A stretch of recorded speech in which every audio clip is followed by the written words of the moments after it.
우리 주님의 은혜와 평강이 우리 가운데 있기를 빕니다. 성경의 메시지는 하나입니다. 신약이든 구약이든 우리에게 하나를 전하고 있습니다. 그것은 바로 인간과 하나님과의 관계입니다. 세상 사람들은 자기들이 굉장히 현실적이라고 이야기합니다. 그래서 예배하거나 성경을 읽거나 설교를 듣는 시간이 아깝다고 말합니다. 성경을 믿는 자들은 물정을 모르는 사람들이다. 아주 한가롭고 먹고 살만한 사람들이다. 그렇지 않으면 세상에서 밀린 자들이라든지 루저들이 모여서 자기들끼리 서로 위로하는 곳이라고 이야기합니다. 그러면서 성경은 너무나 추상적이다. 그리고 너무나 이상적이다. 그래서 너무나 행위 상학적이라고 말합니다. 그래서 발을 딛고 살아가는 현실에서 우리가 하나님을 꿈꾼다는 것은 있을 수 없는 일이다. 그래서 우리가 성경대로 살다가는 밥 한 끼에 딱 맞다고까지 합니다. 그러나 성경은 이론적인 책이 아닙니다. 너무나 현실적입니다. 너무나 인간적이고요. 그리고 성전적인 것까지 합니다. 성경은 삶을 말합니다. 그 삶의 원인을 말합니다. 그리고 그 문제를 해결하는 방법을 제시해주는 책이 성경책입니다.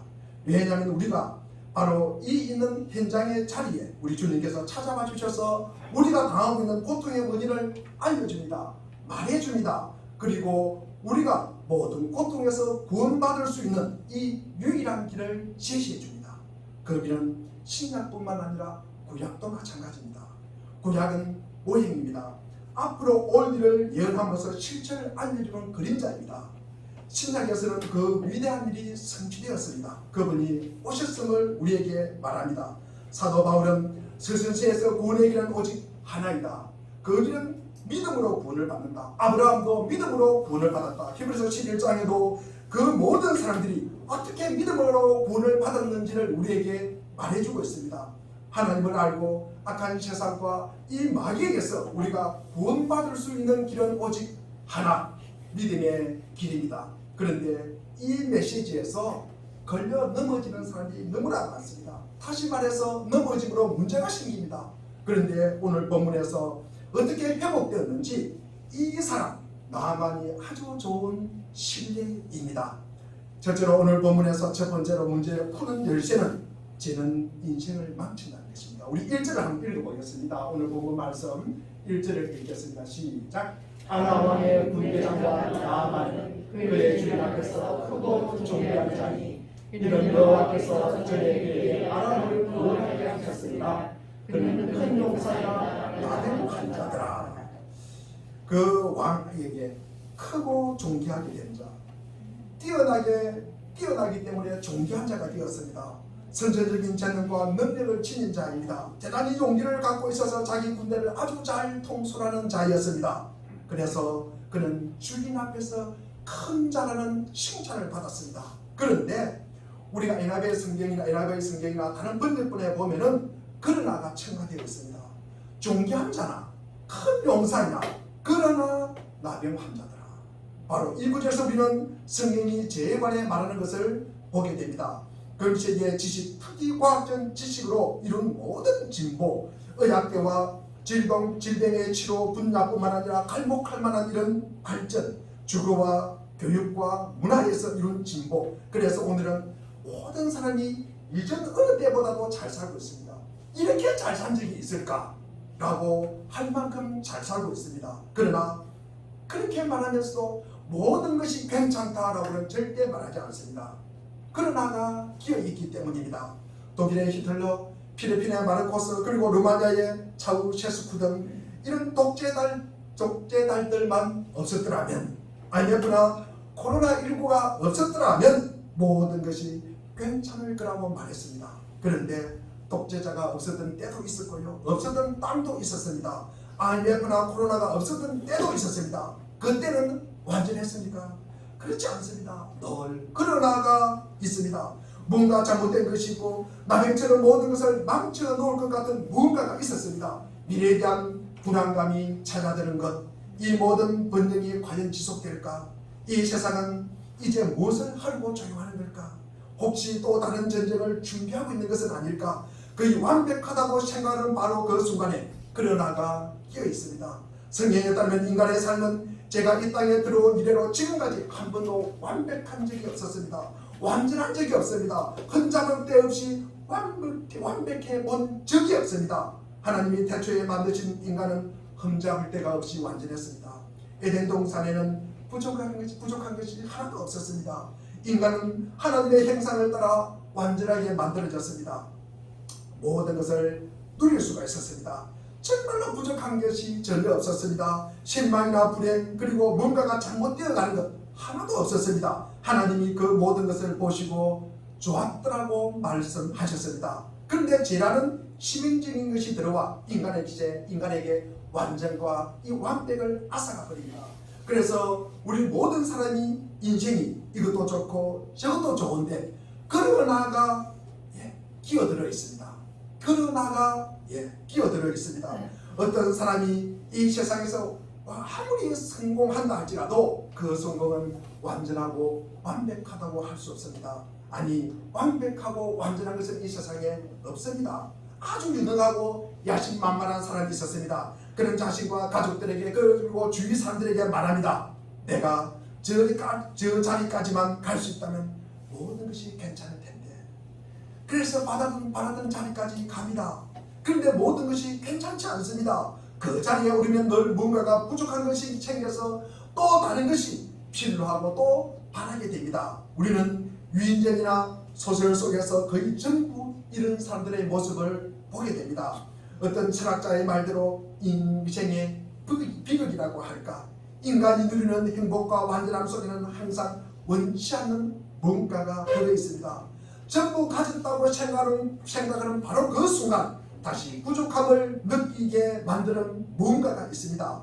예를 들어서 한 사람이 대단한 자리에 올랐다고 해봅시다. 마침내 그가 늘 원하는 자리에 오른 것입니다. 그러나 그 사람들은 그를 시기하고 질투하는 사람이 있다는 사실을 알게 됩니다. 그들은 그가 혹시 실수하지 않을까 호시탐탐 노리고 있습니다. 그가 가정에서 그리고 부부관계에서 자식에게 문제가 생기기를 바랍니다. 또 직장에서 혹시 관계에서 업무상 문제가 생기길, 그 자리를 차지하기 위해서 그가 그 자리에서 떨어지기만을 기다리고 있습니다. 왕관을 쓴 사람은 불안합니다. 왜냐하면 왕관을 갖고 싶은 사람이 어디선가 칼을 갈며 왕관을 노리는 사람이 있다는 사실을 알고 있기 때문입니다. 미국의 부대통령은 본인이 바라는 것이 무엇일까? 본인은 대통령이 유고되기를 바라는 것입니다. 대통령에게 사고가 나기를 바랍니다. 그래야 자기가 대통령을 하는 것입니다. 그래서 미국의 부통령은 늘 언제 어디서나 이 대통령에게 사고가 나지 않을까 그것만을 바라고 있는다고 합니다. 성경에는 이런 내용이 가득 차 있습니다. 에스더를 보면은 아수에로 왕의 총애를 받는 하만이라는 사람이 나옵니다. 하만은 높은 자리에 올랐으며 모든 것을 가진 위대한 사람이 되었으니 그가 지나갈 때 누구나 그에게 절을 하라고 명령을 합니다. 에스더 우리 3장 2절을 보면은 대궐문에서 근무하는 신하들은 하만이 드나들 때마다 모두 꿇어 엎드려 절을 하였다.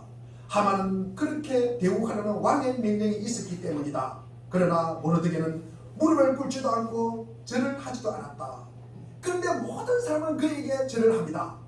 그런데 절을 하지 않는 사람이 있었다는 것입니다. 그가 누구입니까? 모르드게입니다.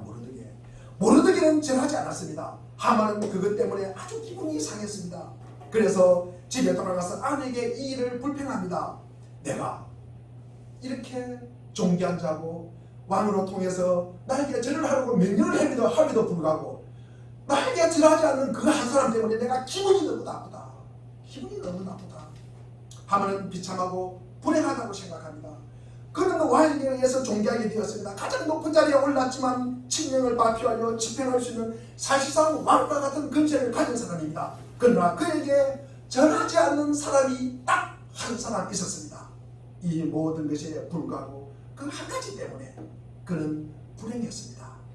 우리 인생의 모습을 잘 나타내 주는 말입니다. 다른 것은 다 좋은데 그 한 가지 때문에 내가 마음에 거슬리고 마음이 아프다는 것입니다. 나만은 그의 주인 앞에서 크고 존귀한 자였습니다. 우리 1절을 한번 읽어보겠습니다. 1절을 시작. 아마리의 군대장과 나아만은 그의 주인 앞에서 크고 존귀한 자이니 이는 여호와께서 저에게 아람을 구원하게 하셨습니다. 그는 큰 용사이나 나병 환자라. 그렇습니다. 여호와께서 전에 그를 통해서 아람을 구원하셨기 때문에 그는 큰 용사이다. 그러나 나병 환자더라. 이 나병이 그의 모든 것을 망쳐놓습니다. 우리는 인기 좋은 훌륭한 배우나 가수들을 보면은 얼마나 멋지고 훌륭한가라고 탐복을 합니다. 그는 얼마나 돈박스게 앉는 것인가. 그러나 그들이 무대에 오르기 전에 그리고 무대에 연기를 할 때 그리고 연기가 끝난 후에 무엇을 겪는지를 조금이라도 우리가 안다면 아마 그런 말을 하지 않을 것입니다. 그들의 성공은 끝이 없는 것처럼 거의 완벽하게 보입니다. 그러나 그 사람을 깊이 알고 나면 그 사람에게서 나병이 있음을 발견하게 됩니다. 그것이 부모의 문제든 그리고 부모와 자식 간의 관계든 집안의 문제이든 그것이 개인의 자기 자신이나 자기 성질이나 자기 체질일 때도 있습니다. 내가 모른다, 내가 신경 쓰지 않는다고 할 수 없는 내 문제라는 것입니다. 항상 모든 것을 망치게 하는 그 무언가가 있습니다. 그것이 헤어지게 하는 사유가 되고 그리고 실패하는 이유가 되기도 합니다. 그러나 항상 우리 삶 속에 들어와 인생을 망쳐놓는 치명적인 나병이 있습니다. 그 사람이 얼마나 멋진지 그리고 얼마나 그가 성공했는지 그가 얼마나 돈이 많는지 아무 상관이 없습니다. 나병 같은 죄가 항상 들어와 전체를 망쳐놓습니다. 죄는 단지 우리가 나무랄 데 없이 행복하게 느끼는 그 순간 뭔가가 부족한 것을 발견하고 그 행복에서 눈을 돌리게 하는 것만은 아닙니다. 죄는 실제로 우리를 불행하게 합니다. 우리를 아프게 합니다. 우리를 힘들게 합니다. 죄된 인생을 한번 따라 살아가 보십시오. 이 세상길을 따라 살아가 보십시오. 그러면 불행과 비참함이 무엇인지를 알게 되는 것입니다. 그리고 그 후에 자신은 깊은 자책에 빠집니다. 우리 자신이 자기 자신은 물론이요 다른 사람에게까지도 고통의 원인이 됩니다. 죄는 인간에게 불행을 안겨줍니다. 나만의 문제는 나병 때문에 자신이 가진 모든 것에 만족하지 못한 채 항상 다른 곳으로 눈을 돌렸다는 것만 아니라 그 문제는 나병이 실제로 그를 비참하게 만들었다는 것입니다. 제가 있는 곳에는 항상 고통과 슬픔이 따라다닙니다.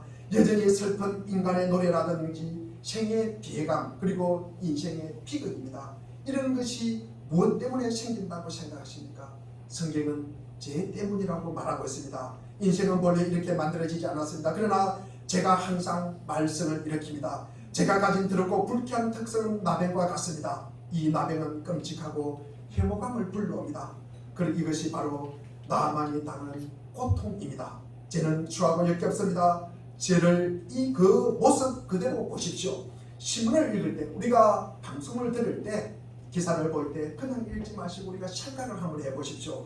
부정직하고 가식하고 그리고 사기하고 교활함 그리고 몰래 하는 짓, 그 짓, 이 모든 것이 죄가 하는 것입니다. 죄를 밟고 다니며 하는 그 모든 것을 한번 생각해 보십시오. 죄만큼 불쾌하고 더럽고 역겨운 것이 또 어디 있겠습니까? 더구나 나병처럼 죄도 사람을 가리지 않습니다.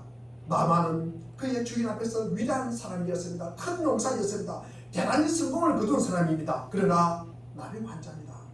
우리가 어떤 사람이든 어떤 자리에 있든 아무 상관이 없습니다. 소용이 없습니다. 죄는 너무나 보편적입니다. 그리고 죄에 관한 한 모두 실패자입니다. 첫 번째 요점으로 성경은 죄라고 불리는 이 무서운 것이 인생을 지금과 같은 모습으로 망쳐놓고 파멸시키고 그리고 추하게 만들었다는 것입니다. 두 번째 우리가 인생의 문제를 푸는 열쇠는 아무리 훌륭하고 높은 자리에 있는 사람도 이 문제를 해결할 수 없다는 것입니다. 이것이 바로 나만이 직면한 오늘의 본문의 참으로 핵심적인 내용입니다. 나만은 나병 때문에 모든 것을 망친 사람입니다. 나만은 잘한다는 의사 다 찾아갔겠죠. 그리고 유명하다는 한의원에도 가서 최선을 다해서 치료했지만 나병은 자꾸 악화되고 그를 괴롭히고 더 이상 손쓸 수가 없었습니다. 오늘 본문을 보면은 이 아람 왕 베나답 그리고 이스라엘 왕 요람 왕도 당황하고 있습니다. 아람 왕으로서 자신이 총애하는 이 나아만이 나병만 고칠 수 있다면 뭐든지 다 하려 하지 않겠습니까? 그러나 아람 왕은 어쩔 도리가 없었습니다. 그런데 마침 이스라엘의 그런 병을 고칠 수 있다는 사람이 있다는 말을 들었습니다. 좋아, 내가 이스라엘 왕에게 보내는 편지를 들려 나아만을 그에게 보내리라. 그래서 나아만은 이 아람 왕이 써준 편지 한 통을 들고 느닷없이 이스라엘 왕 앞에 가서 자기 병을 고쳐줄 수 있냐고 묻습니다. 이에 이 요람 왕이 뭐라고 대답하는지를 우리 7절을 통해서 우리 한번 읽어보겠습니다. 우리 7절 읽겠습니다. 7절 시작. 이스라엘 왕이 그 글을 읽고 자기 옷을 찢으며 이르되 내가 사람을 죽이고 살리는 하나님이다. 그가 어찌하여 사람을 내려 보내 그의 나병을 고치려 하느냐. 너희 귀신이 사고 서왕이 틈을 타서 나와서 지배하려 하는 하나님을 위하여. 이스라엘 왕도 아람 왕처럼 나병을 고칠 수는 없습니다. 두 나라의 왕도 의사도 위대한 사람도 모두가 이 문제만은 속수무책입니다. 이것이야말로 인류 문명사의 축소판입니다. 역사가 시작한 이래로 지금까지 온 시대를 걸쳐 내려온 인류의 고민이요 이야기입니다. 인간은 인류 전체로서 개인의 삶에서 이 문제를 의식해왔고 해결해 보려고 무척 애를 썼습니다. 그리고 지금도 여전히 애를 쓰고 있습니다. 오늘의 세상이야말로 이 이야기와 같은 상황에 놓여 있습니다. 여기 나병 환자 나만 장군이 있습니다. 그의 모습은 곧 우리 모두의 모습입니다. 우리가 살고 있는 사회의 모습이며 본성상 우리 각자의 모습입니다. 이 세상은 지금 나병을 제거하기 위해서 애쓰지만 완전히 실패하고 있습니다. 한때 인류의 가장 불행한 원인은 빈곤이라고 하였습니다. 빈곤만 제거될 수 있다면, 우리가 먹고 사는 것이 해결될 수 있다면, 만일 그렇게만 할 수 있다면 참 행복할 텐데, 그때 인간이 죄에서 구원될 수 있다고 말합니다. 그래서 우리는 그 빈곤을 제거해버렸습니다. 그런데 오늘날 우리의 주요 문제가 무엇인지 아십니까? 사회학자들은 말합니다. 돈이 너무 많았어. 돈을 너무 가진 것이 너무 많아서 이것이 주된 문제라고 합니다. 그래서 이처럼 죄와 범죄가 날로 증가하고 있다고 봅니다. 바로 우리 사회가 지나치게 풍요로움에 문제가 있다는 것입니다. 그들이 전에 가르치던 것과는 정반대입니다. 전에는 사람들이 지나치게 많은 일을 해야 했기 때문입니다. 하루에 18시간씩 일을 했습니다. 아침에 별 보고 나갔다가 별이 뜰 때 들어옵니다. 피곤에 지쳐서 우리가 읽을 생각도 없고 그리고 우리가 생각할 여유도 없었습니다. 그것이 바로 문제라고 생각했습니다. 생각하고 읽을 시간과 여유가 많이 주어진다면, 우리가 만일 그렇게만 할 수 있다면 그들은 얼마든지 자신을 개선하고 좀 더 양심적이고 우리가 살아갈 수 있을 텐데, 더 이상 악의 희생물이 되지 않을 것인데 라고 말하였습니다. 그런데 지금은 바로 그 여가 시간이 많은 것이 우리가 직면하고 있는 큰 문제입니다. 시간이 너무 많으니까 사람들이 그 시간을 어떻게 보내야 될지 모릅니다. 그래서 해서는 안 될 짓을 하고 있다고 합니다. 여가 시간이 많은 것이 유일한 문제라고 지금 이야기하고 있습니다. 우리는 항상 이렇게 이것이 문제다, 그리고 저것을 문제 삼습니다. 도대체 무엇이 문제입니까? 왜 사람들은 그렇게 행동하는 걸까? 왜 아프가니스탄 같은 사태가 우리가 직면하고 있을까? 왜 아직도 난민들이 지중해에서 빠져 죽으려 합니까? 며칠 전에도 대서양에서 47명이 기관고장이 나서 표가다가 47명 중에 3명만 남고 그 나머지는 다 굶어 죽었다 합니다. 왜 이런 일이 이렇게 일어납니까? 왜 이런 문제가 일어나서 어떻게 해서 이런 일이 일어납니까? 철학이 하는 가장 진정한 역할이 무엇입니까? 인간은 무엇일까? 그리고 인생이 무엇일까? 이것을 애쓰고 이해하려고 우리가 합니다. 여러 세기에 걸쳐서 위대한 철학자가 얼마나 많이 나왔습니까? 그런데도 문제는 여전히 남아있습니다. 그들 자신도 나병으로 고생하고 있기 때문입니다. 우리에게 이렇게 해라 저렇게 해라 말하지만 그들도 그대로 하지 못합니다. 그들이 말한 대로 다 한다 해도 우리가 여전히 문제는 남아있습니다. 오늘날 세상은 이 문제를 해결할 목적으로 생겨난 기관들로 가득 차 있습니다. 어떻게 하면 범죄를 줄일까? 어떻게 하면 수사를 잘할까? 경찰청을 만듭니다. 성경을 시킵니다. 검찰청을 만듭니다. 그 위에 공수처까지 만듭니다. 그런 기관이 지금처럼 많은 적이 없습니다. 또 이 순간만큼 세상이 자신을 고쳐버리고 분주한 적이 그리고 예성적이 없습니다. 우리 사랑하는 교우 여러분, 여러분도 결혼 생활 잘하고 그리고 직장 생활 잘하고 학교 생활 잘하고 그리고 가정 생활 잘하고 우리 교도소 생활까지도 잘하고 심리학자들을 도입합니다. 심리학을 거기에 도입합니다. 그런데도 문제는 더 심각해지는 것입니다. 깨지는 가정이 얼마나 많습니까? 인생의 문제, 직장 내 폭력으로 인한 자살 등 그리고 학교 폭력, 노사간의 갈등 더 심각하고 이념적인 갈등은 적전폭되고 지금 이 순간 우리가 살고 있는 이 세상은 절망적일 만큼 병들어 있습니다. 문제가 생기면 위원회를 구성합니다. 그리고 법을 만듭니다. 고상하고 아름다운 치밀한 법, 집값을 잡기 위해서 얼마나 많은 법을 만듭니까? 그래도 집값은 올라가요. 근본적인 문제는 여전히 남아있습니다. 나라는 여전히 남아있습니다. 인간은 여전히 아픕니다. 그리고 비참하고 불행하고 넘어집니다. 여전히 남을 탓하고 원망하고 불평합니다. 인간은 근본 원인을 이해하지 못하고 있다는 것입니다. 뭐가 뭔지 몰라 어리둥절한 채 자기 자신을 도저히 빠져나올 수 있는 주변 세력의 희생물이라고 불평합니다. 아닙니다. 문제는 바로 자신의 성질 속에 있습니다. 그래서 시간을 투자합니다. 돈을 쏟아붓습니다. 전문가를 찾아가서 상담을 합니다. 그것을 고쳐보려고 별짓을 다 해보지만 문제는 전혀 해결되지 않습니다. 세 번째, 이 문제를 푸는 열쇠는 인간이 그 문제를 다룰 수 있는 유일한 방법을 모르고 있다는 것입니다. 남아는 병을 고치기 위해서 백방으로 손을 써보았지만 모두 헛수로 돌아가 깊이 절망하고 있습니다. 그런데 바로 그때 휴책이 있다는 것을 알게 됩니다. 그러나 이 위대한 사람들은 그 휴책에 대해서 아는 바가 전혀 없습니다. 그 해결책은 엘리사 선지자에게 있었습니다. 그러나 그 해결책을 찾고 있던 위대한 왕들은 그 사실을 전혀 모르고 있었습니다. 여기서 우리는 또다시 이 세상의 모습을 보게 됩니다. 저는 지금 해결책, 그것도 절대적이고 가장 확실한 치유책을 알려드리려고 합니다. 그러나 세상은 이 치유책에 주의를 기울이지 않습니다. 아니, 그런 게 있는 것조차, 그런 것이 있다는 사실조차도 의식하지 않고 살아갑니다. 어딘가에 명의가 있을까? 다른 왕이 있지 않을까? 지금 이 순간 세상은 그런 것을 생각합니다. 세상은 해답이 바로 가까이 있다는 사실을 모르고 있습니다. 그 이유가 무엇이겠습니까? 해답이 가까이 있다는 사실을 모릅니다.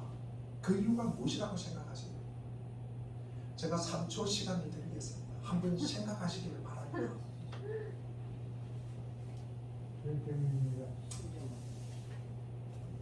이른바 큰 것에만 관심을 갖기 때문입니다.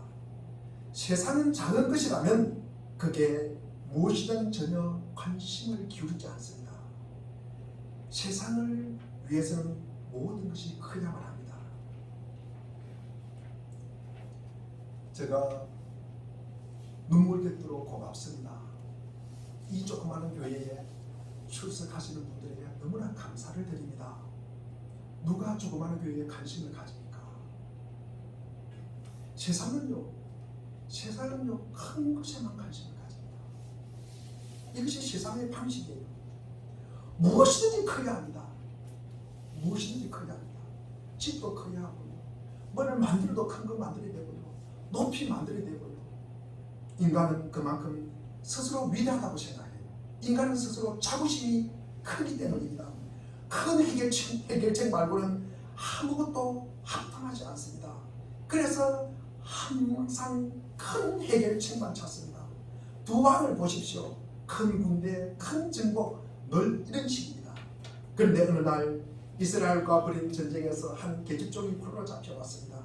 그러나 왕은 어린 계집종 따위는 아무 관심이 없었습니다. 왕이 이 계집종에게 관심을 가지겠습니까? 어떻게 왕이 그런 것을 알 수 있겠습니까? 그런 사소한 것을 안다는 것은 이건 쫄짱부라하는 일이라고 아마 생각을 했을 것입니다. 왕이시여, 지난번 전투에서 계집종 하나를 포로로 잡혀왔습니다. 이렇게 아마 신하가 이야기했다면 왕이 어떻게 생각할까? 아마 핀잔을 주든지 아니면 그 자리에서 쫓겨났을 것입니다. 왕한테 계집종이 뭐 그리 대단한 존재였겠습니까? 거기에 해결책이 있지만 왕들은 오직 큰 일에만 관심을 갖습니다. 큰 것에 관심을 가지는 것이 위대하다고 배워왔기 때문입니다. 우리도 지금 그렇게 배워왔기 때문입니다. 연봉이 얼마냐? 어느 대학 나왔어? 그러면 우리는 거기에서 다 추리합니다. 생각을 합니다. 거기에 무엇을 가치도 부여하고요, 믿음도 부여하고요, 다 부여합니다. 인성도 부여까지 합니다. 우리는 큰 것이 위대하고 좋다는 것을 수없이 우리는 그렇게 배워왔기 때문입니다. 온 세상이 이런 식입니다. 그것이 교회까지 물이 들었기 때문입니다. 세상은 하늘을 올려다보고 살피고 뭔가 크고 위대하고 탐복할 만하고 그리고 뛰어난 것, 절대기고 큰 것, 새로운 것, 지금까지 전혀 들어보지 못한 것, 늘 이런 것에만 관심을 두입니다. 그렇기 때문에 크게 되기 위해서, 큰 것 되기 위해서 우리는 늘 애씁니다. 코앞에 있는 해결책은 전혀 알아보지 못합니다. 이 해결책이 일찍이 생각한 모든 것과 본질적으로 몹시 다르기 때문에 세상은 유일한 해결책을 모를 뿐만 아니라 그것이 무지하다는 것입니다. 어떤 의미에서 성경의 모든 메시지, 기독교의 구원에 관한 모든 것은 우리가 살핀 본문 내용, 이 모든 것이 계집종 안에 있습니다. 성경은 그것을 이렇게 표현하고 있습니다. 우리 열왕기하 5장 2절을 보겠습니다. 2절을 우리 한번 읽어보겠습니다. 2절만 읽겠습니다. 시작. 전에 아람 사람이 배를 지어 나가서 이스라엘 땅에서 어린 소녀 하나를 잡으며 그렇습니다. 위대한 장군 나만을 소개한 말씀 바로 다음에 나오는 구절입니다. 어린 계집 아이에 대해서 아무도 몰랐습니다. 그 아이는 전혀 중요한 존재가 아닙니다. 아무 상관이 없는 아이입니다. 아무 가치가 없는 아이입니다. 그러나 바로 여기에 복음의 영광이 있는 것입니다. 이 메시지 속에 특이한 역사, 그러나가 숨겨져 있습니다. 위대한 사람들은 위대한 일을 찾아다닙니다. 왕이라면 치유책을 제공할 수 있을 것이라고 생각합니다. 그래서 아람 왕도 그 병을 고쳐달라고 나병 환자 나아만을 이스라엘 왕에게 보냅니다. 그러나 해결책과 해답은 어디에 있습니까? 왕에게 있었습니까? 아닙니다. 어린 계집 아이에게 있었습니다. 나만 아내의 심부름하는 이 미지의 어린 하녀, 이름도 없는 이 어린 아이, 그 문제의 해답은 청와대나 국회나 법원이나 정치권 가운데 있지 않습니다. 부엌에, 그것도 그 어느 곳보다도 낮고 친한 자리에 있었습니다. 이것이 우리가 성경에서 처음부터 끝까지 듣는 내용입니다. 우리의 사랑하는 교우 여러분도 그 사실을 깨닫는 적이 있을 것입니다. 성경은 위대한 왕족, 위대한 제국, 애국과 바빌론, 아스로와 갈라디아, 그리고 이런저런 위대한 백성들이 있습니다. 이 세상의 역사는 바로 이런 사람들의 관심을 갖고 있습니다. 그러나 세계사의 진짜 열쇠는 팔레스타인이라는 아주 작은 나라, 땅덩어리는 길쭉하게 조금 뻗어 나와 있는 이 척박한 땅, 주변에 퍼져 있는 큰 제국에 비하면 아주 보잘것없는 그 나라에서 발견되었습니다. 그 자그마한 나라가 성경의 모든 것을 수놓고 있습니다. 이 작은 나라가 항상 모든 것을 뒤집어 엎었습니다. 위대하고 강대한 사람들이 갖고 있는 것에 해답을 제시하는 이 해결책이 이게 있었습니다. 이것이 바로 하나님의 방식입니다. 하나님은 모든 나라 중에서 가장 작은 나라를 택하셨습니다. 이 작은 나라에 있는 작은 종족이 바로 그 해답을 얻은 사람들입니다. 작은 나라 사람들은 정녕 다른 나라 사람들은 이 다른 신들을 숭배하고 그리고 다 성경을 믿었지만 이스라엘은 유일하고 참된 신인 살아계신 하나님을 믿었습니다. 해결책을 지닌 사람은 항상 전혀 중요한 것 같지 않은 아주 겸손하고 비천한 뜻밖의 인물입니다. 우리는 요셉의 이야기를 기억할 것입니다. 애굽에는 위대한 사람 이 바로 왕이 있었습니다. 바로는 무한한 근시와 부를 가진 사람입니다. 부귀영화는 끝이 없을 것 같이 보였습니다. 그는 모든 것을 맹할 수 있는 사람입니다. 그런데 그가 갑자기 모든 것을 황폐하게 만들어버릴 만큼 아주 무슨 문제 때문에 위기에 몰렸습니다. 그 나라에 기근이 찾아오고 있었던 것입니다. 어떻게 해야 할지 몰랐습니다. 바로는 해결책을 암시한다. 바로에게 바로는 꿈을 꾸었지만 그 꿈을 전혀 이해할 수가 없었습니다. 바로는 사람들을 보내서 현재와 지혜자를 불러 모았지만 그들 역시 의안이 벙벙한 채 묵묵부답이었습니다. 그 문제를 해결하기 위해서 애굽의 모든 힘과 지략을 쏟아부었습니다. 그러나 어느 하나도 해답을 갖고 있지 못했습니다. 그런데 그 해답이 어디에서 나왔습니까? 그 해답이 어디에서 나왔습니까? 감옥에 갇혀있는 한 죄수에서 나왔습니다. 그는 도대체 어떤 사람입니까? 미대한 상인에 의해서 노예로 팔려간 사람입니다. 한 번도 왕궁에 가본 적이 없습니다. 바로도 본 적이 없습니다. 그러나 술 맡은 관원장이 전에 감옥에 만났던 그 죄수를 기억해내서 그 요셉이 바로 진짜 꿈을 해몽해 줍니다. 그리고 애굽은 무명인사인 이 요셉을 통하여 기근을 대비해서 5분의 1 그러니까 매년 20%씩 양식을 비축합니다. 이것이 창세기 41장의 내용입니다. 이 진리는 다윗과 골리앗에게도 너무나 잘 나타나 있습니다. 인간은 그때나 지금이나 큰 것을 찾아 헤매지만 사람은 늘 이런 식으로 하나님은 늘 이런 식으로 문제를 해결하십니다. 이것은 하나님의 아들 우리 주 예수 그리스도 안에서 절정을 이룹니다. 이렇게 말하면 어디에 그런 것이 있냐고 반문하는 사람이 있습니다. 온 세상은 하늘을 살피며 메시아를 찾고 있었습니다. 그러나 우리 주님은 그들이 아예 찾아볼 생각도 하지 않는 곳 유대 성읍 가운데 멸시와 침례를 가장 많이 받는 곳 그 중에서도 가장 보잘것없는 곳인 베들레헴에서 태어났습니다. 이 세상을 구원하실 구세주는 예루살렘에 있지 않습니다. 베들레헴에 있었습니다. 누가복음 2장에 보면 인구조사를 다 나옵니다.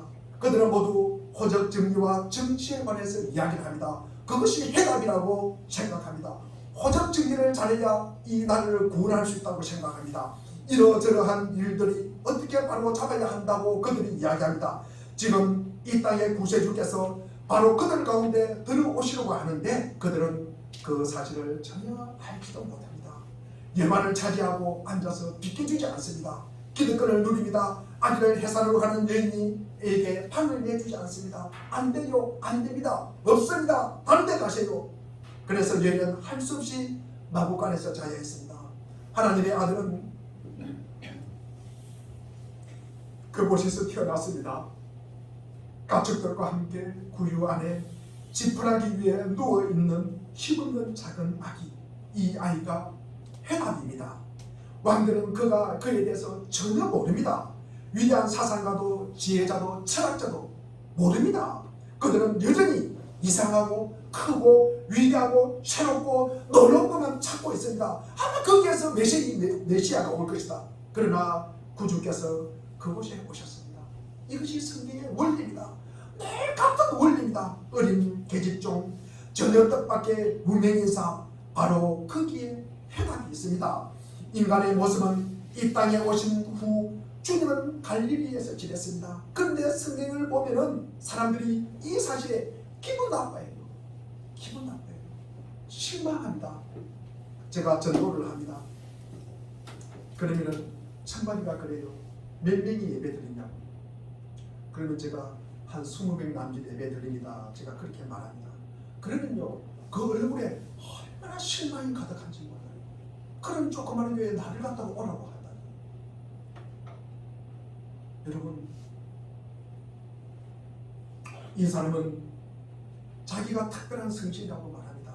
그런데 왜 그것이 사실이라면 왜 갈릴리 가난한 핑민 무리에서 설교하며 소리를 하고 있을까? 정말로 하나님의 아들이라면 왜 이 베들레헴 총구석에 있을까? 왜 예루살렘에 올라가지 않을까? 그가 진짜로 메시아라면 우리는 그렇게 생각한다는 거죠. 이 베들레헴 총구에서 무엇이 나올 수 있느냐고 사람들은 그렇게 이야기합니다. 왜 스스로 왕이 되지 않느냐? 왜 큰 군대를 모아서 로마 근세를 구출해주지 않느냐? 왜 남은 구원한다고 말하면서 자신은 구원하지 못할까? 이 친구, 이 목수는 항상 평범한 군중과 함께 저기 갈릴리에 있단 말인가? 그런 사람이 철학자냐? 그런 사람이 위인이냐? 그런 이런 사람이 어떻게 메시아라고 말할 수가 있냐? 절대로 있을 수 없는 일이라고 사람들은, 세상 사람들은 그렇게 생각합니다. 그러다가 그가 십자가에 못 박혀 나약한 모습으로 숨을 거두는 모습을 봅니다. 사람들이 그 시체를 내려서 무덤에 묻는 모습을 봅니다. 사람들은 그것을 보고 이렇게 말합니다. 이 사람이 너희의 구세주냐? 이 사람이 메시아냐? 이 사람이 너를 구원한다고? 아니야. 그럴 리가 없어. 부엌에서, 마구간에서 어떻게 구원이 있을 수가 있어? 우리는 좀 더 큰 것, 좀 더 좋은 것, 좀 더 위대한 것을 원하는 것이야. 세상은 지금까지 자신이 안고 있는 이 문제 해결책을 알아차린 적도 없고요. 세상의 필요를 유일하게 만족시킬 수 있는 해결책을 알아보지도 못합니다. 하나님의 아들이 이 땅에 계실 때도 그랬지만도 주님이 가신 그 후로도 지금까지도 그렇습니다. 처음에 우리가 교회에 어떤 사람이 시작되는 당시의 모습을 우리가 한번 생각해 보십시오. 평범한 몇몇 사람들, 노동자들, 어부들입니다. 이런 사람들에게 주님은 자신의 하나님 나라를 맡겼습니다. 세상은 처음에 이것을 알아보지 못했습니다. 그러나 곧 사람들은 그들에게 주의를 기울입니다. 그들이 나가서 세상을 뒤엎었기 때문입니다. 대로마 제국 이 고토족과 반달족, 야만족의 침입을 받아서 휘청거리고 있을 때 문명과 진리에서 보존되는 것을 이 지키는 것이 누구입니까? 교회입니다. 제국 황실에 있던 사람들이 아닙니다. 카타콤에 있던 사람들에게서 황제들이 알지 못하는 해결책이 거기에서 나타난 것입니다. 해결책이 거기에서 나왔습니다. 이따금 자포자기에 빠질 때는 사람들은 나만이 어린 계집종에게 돌아서야 했던 것처럼 돌아서야만 한다고 말합니다. 마르틴 루터를 우리가 한번 생각해 보십시오. 해를 단신으로 그가 보통 수도사로 독일 합보통에 알려지지 않는 곳에 있던 무명 인사입니다. 그러나 하나님이 함께 하시자 해답이 거기에서 나왔습니다. 바로 교회사에 기록된 위대한 부흥이 거기에서 나왔습니다. 지금 이 순간도 마찬가지입니다. 개인이나 사회가 안고 있는 많은 문제에 대한 해답은 오직 하나뿐입니다. 그 해답은 그리스도의 교회가 소유하고 있습니다. 그런데 이 나라의 80%는 교회에 관심이 없습니다. 우리 국민들 20% 중에서, 그리고 교회에 출석하는 사람들 그 중에서도 한 10% 내지 20% 정도 겨우 그 사람들만 하나님의 말씀에 능동적으로 반응한다는 것입니다. 그들은 큰 일만 관심이 있기 때문입니다. 큰 것만 바라봅니다. 큰 것에 해답이 있고 거기에 해결책이 있다고 생각합니다. 그들은 이렇게 말합니다. 루소가 무슨 말을 했지? 버트런트 러시엘이 뭐라고 이야기했지? 위대한 철학자 사상가가 뭐라고 말했지? 이번에는 어떤 법안을 통과할까? 무슨 위원회를 만들까? 우리가 지닌 과학 지식으로 그 해결책을 찾을 수 있는 방법이 없을까? 절대 찾지 못합니다. 쟤는 문제를 해결하는 방법은 오직 한 가지 때문입니다. 바로 그리스도의 구원의 메시지입니다. 사람들에게 멸시와 조롱을 당한 그리스도의 교회만이 그 답을 가지고 있습니다. 이 세상은 우리에 대해서 전혀 듣지 못하고 있습니다. 그렇지만 그게 무슨 상관입니까? 우리는 종이고, 그리고 무명 인사이고, 멸시받는 소수민이고 적은 무리입니다. 그러나 우리는 문제에 대한 해답을 갖고 있습니다. 질병에 대한 치유책을 갖고 있습니다. 그것은 이 세상과 세상의 멸망 사이에 있는 우리만의 증언입니다. 그 증언은 어린 계집종이 여의 주인에게 한 것과 똑같습니다. 우리는 절대로 우리가 이 세상을 치유할 수 있다고 말하지 않습니다. 하나님의 능력이 치유할 수 있습니다. 우리는 그 사실을 알고 있습니다. 그것이 소녀가 알고 있는 것 전부입니다. 그 소녀는 나병을 고칠 수가 없습니다. 그러나 치유책이 있다는 사실은 알고 있습니다. 소녀는 하나님의 능력이 나타나던 곳에서 왔습니다. 그래서 우리는 3절에, 우리 3절을 한번 읽어보겠습니다. 3절입니다. 시작.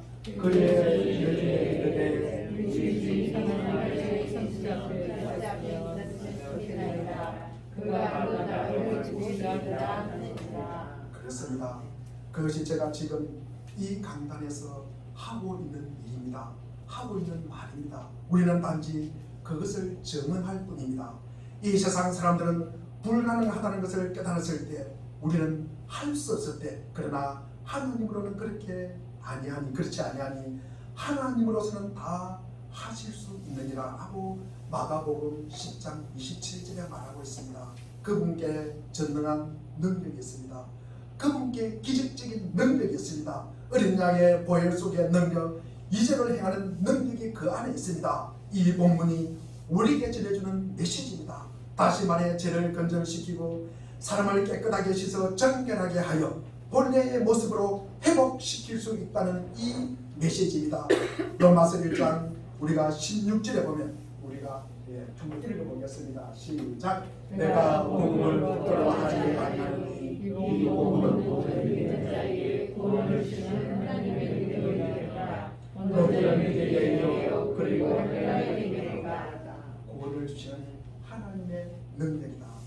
우리의 문제가 무엇이든 그리고 우리의 영혼을 계속 괴롭히는 아픔이 무엇이든 우리를 넘어뜨리는 우리 인생을 망치고 파멸시키는 것이 무엇이든 한 가지 치유책이 있습니다. 절대적인 치유책 바로 하나님의 치유책입니다. 그분께 능력이 있습니다. 어린 소녀는 그 능력을 행하실 수 있는 하나님을 증언하고 있었습니다. 소녀는 이렇게 말했습니다. 우리 주인이 사마리아에 계시는 선지자 앞에 계셨으면 사마리아에 능력이 있었습니다. 그리고 그 능력은 한 선지자를 통해 나타납니다. 소녀는 바로 그 사람을 지적했습니다. 감사히도 그것은 제가 누리고 있는 특권이기도 합니다. 저는 그저 애매모호하고 분명하지 않는 능력을 설교하기 위해서 이 자리에 서 있는 것이 아닙니다. 골로새서 2장 9절에 보면 한인격 그 안에 신성의 모든 충만함이 가하는 분, 하나님이 자신의 능력과 은혜와 지혜와 능력의 모든 부유함을 그 안에 담아두신 분, 예수 그리스도를 증거하기 위해서 저는 이 자리에 서 있습니다. 골로새서 우리가 1장 23절과 24절도 보면 우리는 십자가에 달리신 그리스도를 전합니다. 이 그리스도는 하나님의 능력이요 하나님의 지혜입니다. 깊은 질병과 필요 때문에 범민할 때 우리가 해야 할 일은 오직 한 가지입니다. 하나님의 아들 나사렛 예수께 가십시오. 그러면 치유될 것입니다. 예수님은 우리의 죄책을 제거해 주실 수 있습니다. 그리스도께서 그것을 가져가셨기 때문입니다. 예수 그리스도는 우리에게 새 생명과 새 능력을 주실 수 있습니다. 우리를 고쳐주십니다. 우리를 회복시켜 주십니다. 새롭게 만들어 주십니다. 계속 인도해 주십니다. 그분께 가는 것, 그것이 전부입니다. 그분은 부족함이 전혀 없으신 구세주입니다. 그분은 모든 믿는 자에게 구원을 주시는 하나님의 능력입니다. 주님은 이 세상에 할 수 없는 것을 하십니다. 우리는 그저 주님께 가기만 하면 됩니다. 주님은 우리에 관한 모든 것을 알고 계십니다. 주님은 우리를 고치시고 우리의 영혼을 고치시며 우리 인생을 망치고 있는 것을 제거해 주실 수 있습니다. 그리하여 우리와 하나님과의 관계를 복원시켜 주실 것입니다. 우리에게 생명을 주시되 정말 풍성한 생명을 주실 것입니다. 이 세상의 지혜로는 하나님을 알 수가 없습니다. 그러나 하나님은 전도에 미련한 것을 통해서 믿는 자들을 구원하시기를 기뻐하십니다. 이 원리는 오늘도 여전히 동일합니다. 고린도전서 우리가 1장 26절을 보면은 육신의 기준으로 봐서 지혜 있는 사람이 많지 않고 권력 있는 사람이 많지 않고 가문이 훌륭한 사람이 많지 않다고 하였습니다. 사람들은 모두 기독교를 졸업하고 그들도 고지도 않습니다. 그러나 그들은 모두 병들어 있습니다. 모두 나병 환자입니다. 고린도전서 1장 우리 27절에 보면은 그런데 하나님께서는 지혜 있는 자들을 부끄럽게 하시려고 세상에 어리석은 것들을 택하시고 강한 것들을 부끄럽게 하시려고 세상에 약한 것들을 택하셨다고 하셨습니다. 왕들도 모르는 것 이 한 계집종이 알고 있었습니다. 당시 위대한 사람이라 왕들도 알지 못하는 답을 갖고 있던 어린 하녀 간증을 우리로 하여금 계속하게 하시려고 하나님은 멸시받는 것 없는 것들을 즉 우리와 같은 사람들을 택하셨습니다. 여러분은 무엇을 읽고 생각하고 계십니까? 잠시 그 모든 것을 멈추고 이 오래된 이야기를 들어보십시오. 예수님과 그분의 사랑에 관한 이야기, 예수님과 그분의 피에 관한 이야기를 메시지를 들어보십시오. 우리를 치료하시다가 하기 위해서 죽으셨다가 다시 살아나사 우리에게 생명을 주시고 우리를 하나님께 내어드린 하나님의 아들 나사렛 예수에 관한 이 천대받은 메시지를 들어보십시오. 그분께 가십시오. 그러면 여러분의 나병이 나을 것입니다. 이스라엘 왕들이 이방신을 숭배하고 그런 시대에 포로로 잡혀온 한 어린 여종을 통해서 이방인 주인에게 여호와의 이름을 전합니다. 이것이 우리가 이 땅에서 문제에 직면했을 때 풀어가는 유일한 열쇠입니다. 이 아름다운 일에 늘 동참하는 기쁨을 누릴 수 있는 우리 모두가 되기를 축원드립니다. 기도하겠습니다.